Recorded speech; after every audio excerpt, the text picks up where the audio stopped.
We had called them bike hikes. We were just going out to go explore your world. It would be at least 6, 7, 8 of us. Our parents said as long as you were home before the streetlights came on, you stayed as a group, you're fine. It was a beautiful day, sunshine. The children in the neighborhood planned to go on a trip to McDonald's, just have some fun, something different to do. Rosedale, we thought, was a safe place. We all went down, we were riding our bikes. And then we saw down the block that there was this beautiful American flag blowing in the wind. We saw a group outside on the block, so we was like, oh, this is a block party. The last thing that I remember was someone saying, oh, a parade. And so we went down to go see the parade, and I laugh about it to this day because it was a parade to get the black people out of Rosedale.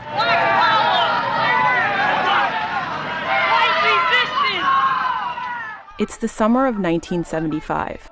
White residents in Rosedale, Queens are protesting black families moving into the neighborhood. These are scenes from a documentary produced by journalist Bill Moyers. Does he have a right to live here? No. Why not? Because he's black. This was not the South. This was not Greenville, Mississippi, or Spartanburg, South Carolina, or Atlanta, Georgia. This was right in the heart of the greatest metropolitan area in the country. The documentary was found nearly 45 years later by a graduate student who posted a short clip on the internet. It went viral on Twitter and Facebook. And a question people kept asking, where are the kids now?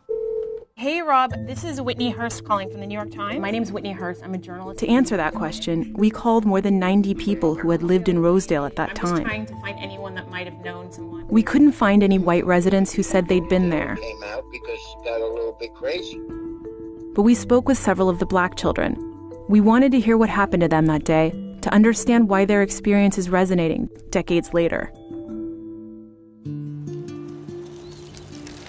We went down to see what was going on, probably in the middle of the blocks. That's when we figured out it was something else. And it was something that we definitely were not invited to. We noticed that they were running towards us. I was like, wow.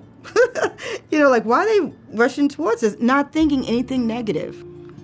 And then we heard, nigger.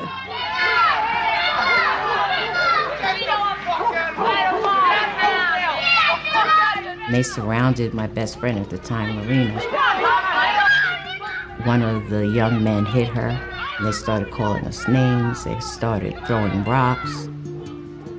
Hearing the word, hearing it directed at me, why are you calling me that? That's not me. I've always been told, that's not me. I didn't understand. I was like, who do you think you are to say we can't come here? Like, how dare you? What happened to you? This little boy, he threw the rock. He tried to hit my sister, but he almost hit me about that much away from me. And I was sure wish he had hit me with that rock. I would pick up the rock right next to me and hit him right dead in his face. I was just kind of amazed to see that people can act like that, to tell you the truth. But that was like really the first where I was like, wow, people do not like black people. They gonna always do that. They always spit on us like we some dogs. They always gonna spit back on them. Ain't nothing gonna change. I immediately was reminded of those programs my parents would have me watch with the dogs and the hoses and people trying to vote and being killed and lynched. It went right back to my history in this country. It just linked me immediately with that whole experience because I felt it.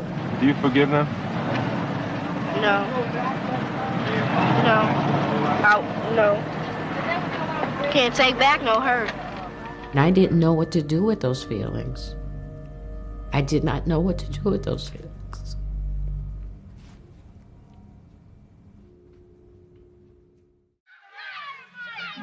For Moyers, the video going viral shows how powerful images can be. He tried to hit my sister, but we were in their neighborhood. I do believe that television has been a great teacher.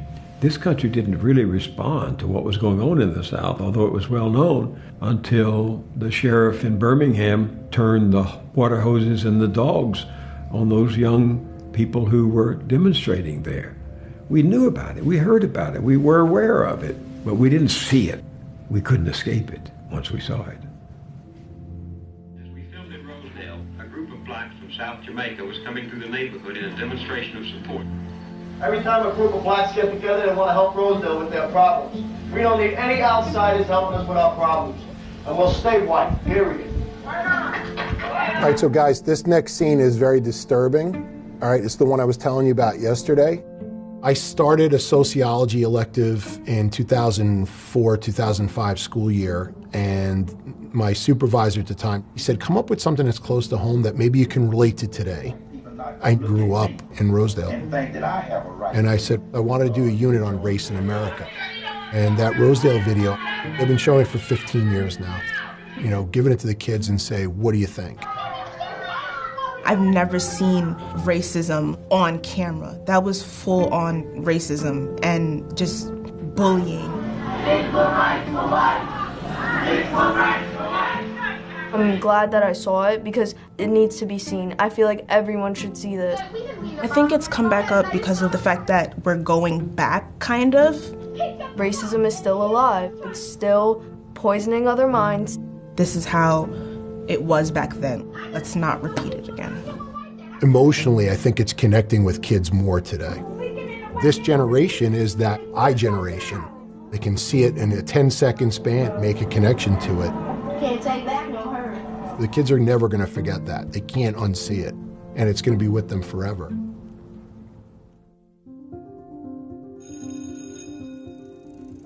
Rosedale, it's turned predominantly black now, so we're welcomed there now.